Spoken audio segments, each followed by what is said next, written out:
ये जो छोटा सा जमीन का टुकड़ा आप देख रहे हैं ना, यहाँ कुछ ऐसा छिपा है जो एक समय पर अमेरिका और पूरी दुनिया का इतिहास बदल सकता था। कुछ ऐसा जो एक ही झटके में करोड़ों अमेरिकी लोगों की जान ले सकता था और एक वर्ल्ड वॉर 3 को जन्म दे सकता था। जिस राज को छिपाने के लिए अमेरिका की मिलिट्री ने इस पूरे खेत को छोड़कर केवल इस छोटे से जमीन के हिस्से को ही खरीद लिया है और इस खेत के मालिक को ये कड़े आदेश दिए गए हैं कि वो कभी भी इस छोटे से एरिया पर खेती नहीं कर पाएगा और ना ही इसको वो छू सकता है। लेकिन क्यों? आखिर क्या खास है इस छोटी सी जगह में? आखिर ऐसा कौन सा राज यहाँ पर दफन है? वेल सो हेलो गाइस, मैं हूँ कौशिक और चलिए शुरू करते हैं एक और नया एपिसोड।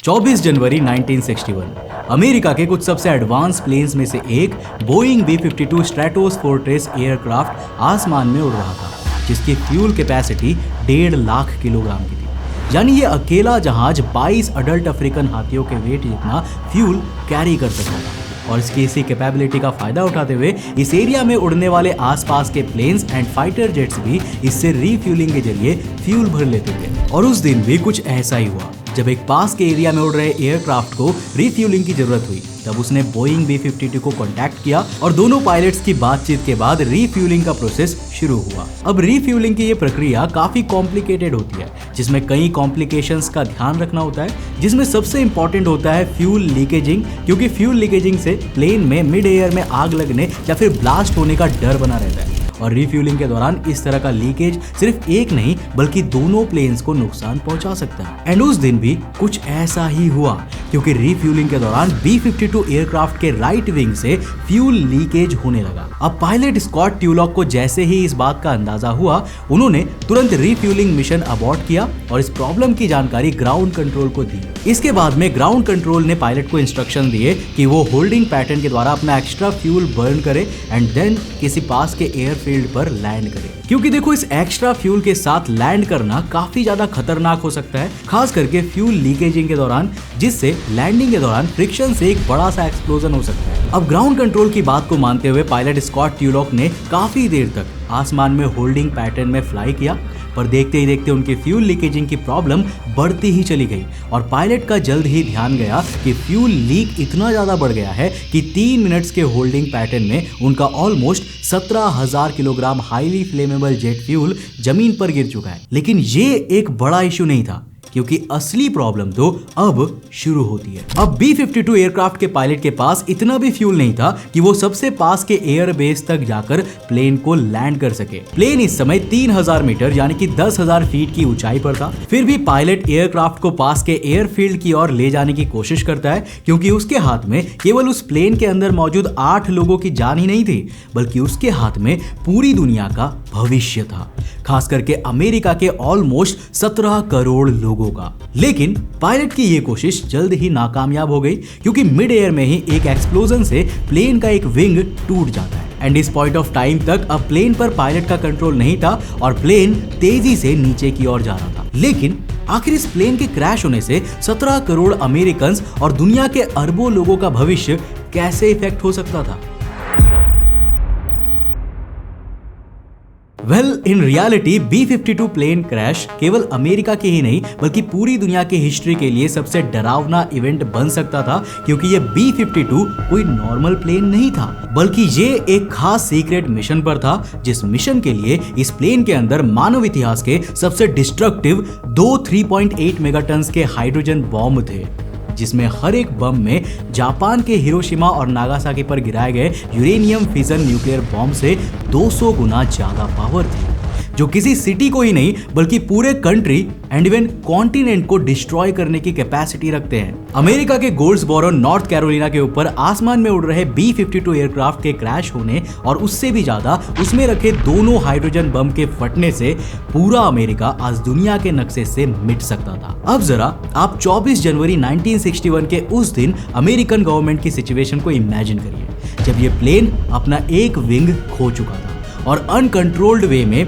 2 हाइड्रोजन बमों के साथ जमीन की ओर बढ़ रहा था। अब ये सोचकर ही डर लगता है, पर आखिर अमेरिका ने इन 2 घातक हाइड्रोजन बम से अपने आप को कैसे बचाया? लेकिन इससे भी इंपॉर्टेंट सवाल तो ये है कि आखिर अमेरिका के ये हाइड्रोजन बम आसमान में कर क्या रहे थे? वेल, इसका जवाब है अमेरिकन सीक्रेट मिशन क्रोम डोम। तो देखो साल 1960s का ये समय कोल्ड वॉर का दौर था, जिसमें उस समय के सोवियत यूनियन यानी कि आज के रशिया और अमेरिका के बीच न्यूक्लियर टेंशंस अपनी पीक पर थी। दोनों देश लगातार घातक परमाणु बम तैयार कर रहे थे, जो न्यूक्लियर बॉम्ब्स इतने केपेबल थे कि अगर इनसे स्ट्राइक की गई तो दूसरे देश को पूरी तरह डिस्ट्रॉय किया जा सकता था।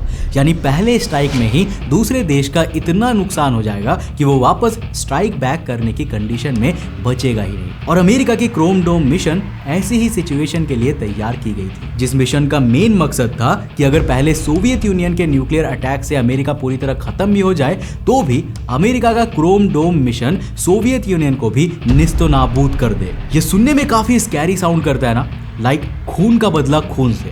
वेल है भी, और इस बात से भी इनकार नहीं किया जा सकता कि शायद इसी मिशन ने कोल्ड वॉर के दौरान अमेरिका और रूस के बीच वॉर होने से रोका था।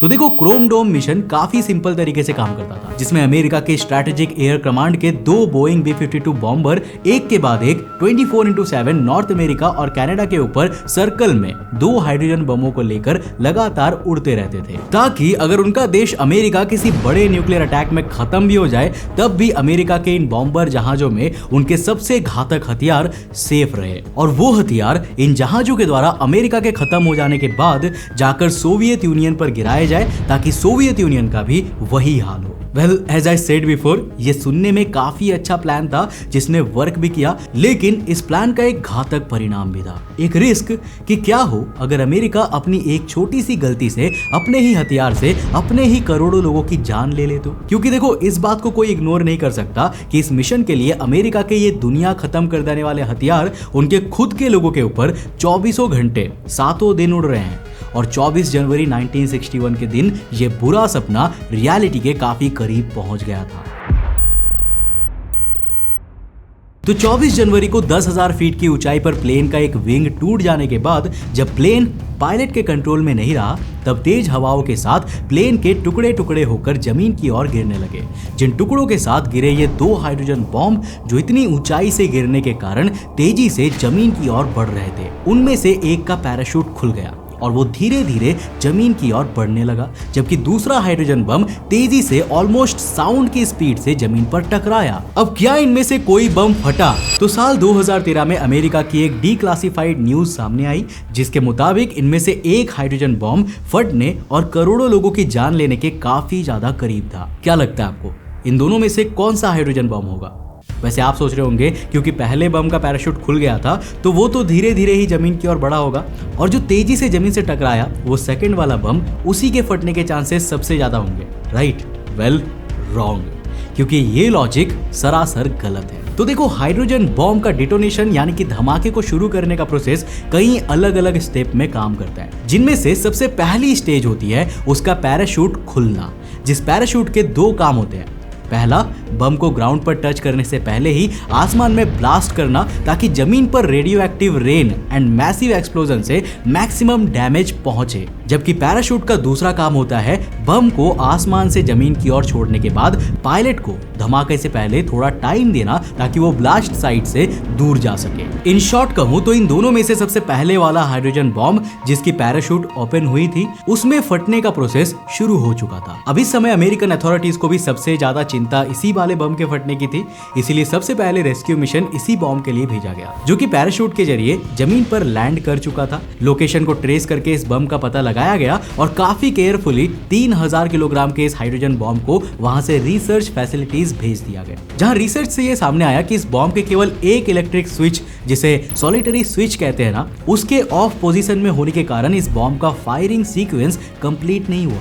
यानी डेटोनेशन के सारे सीक्वेंस कंप्लीट हो चुके थे, लेकिन केवल एक स्विच के ऑफ होने के कारण मेन कोर्स के बीच फिजन रिएक्शन शुरू नहीं हुई, जिसने इस बम को ब्लास्ट होने से बचा लिया, साथ ही साथ करोड़ों अमेरिकन को भी। लेकिन यहाँ पर दूसरे हाइड्रोजन बॉम्ब का क्या हुआ? वेल, ये हाइड्रोजन बॉम्ब प्लेन के आसमान में टूटने के दौरान एक मीटियोरॉइड के जैसे ऑलमोस्ट 1000 किलोमीटर पर आवर के स्पीड से सीधा जाकर जमीन से टकराया था, जिससे ये जमीन को चीरता हुआ उसके 6 मीटर अंदर तक चला गया। और जहां पर ये इंपैक्ट हुआ वो इसी खेत का ये रीजन था। यह इम्पैक्ट इतना बड़ा था कि इस इम्पैक्ट में खुद इस हाइड्रोजन बॉम्ब के टुकड़े टुकड़े हो गए थे और इस बम के दो सबसे इंपॉर्टेंट पार्ट्स प्राइमरी और सेकेंडरी कोर अलग अलग होकर बिखर गए थे। अब रिकवरी टीम ने इनमें से एक प्राइमरी कोर को तो डिटेक्ट करके यहां से निकाल लिया, लेकिन सेकेंडरी कोर को काफी ज्यादा खुदाई करने के बावजूद भी ढूंढा नहीं जा सका।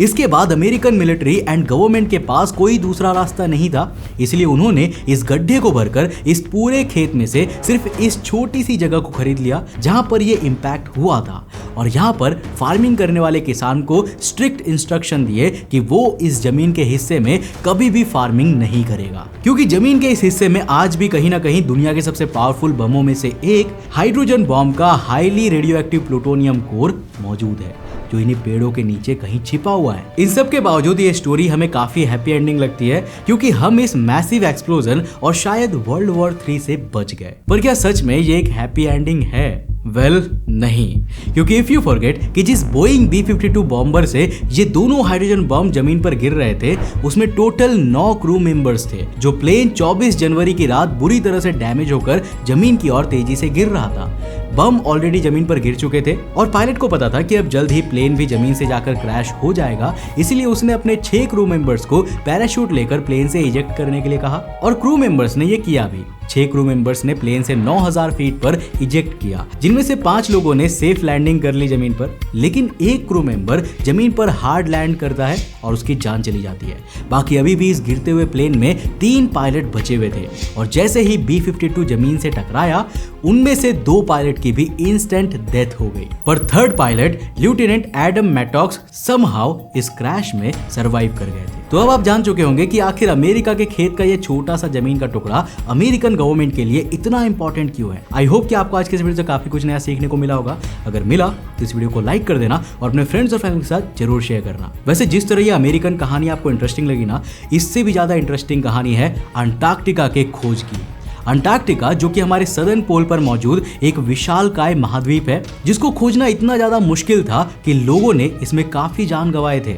इसकी पूरी कहानी को सुनने के लिए आप यहाँ पर क्लिक करके इस वीडियो को जाकर देख सकते हो, बहुत ही ज्यादा इंटरेस्टिंग है। अगर आप नए हो चैनल पे तो इस चैनल को सब्सक्राइब कर देना। मैं मिलता हूं आपको नेक्स्ट एपिसोड के साथ, तब तक के लिए बाय, जय हिंद।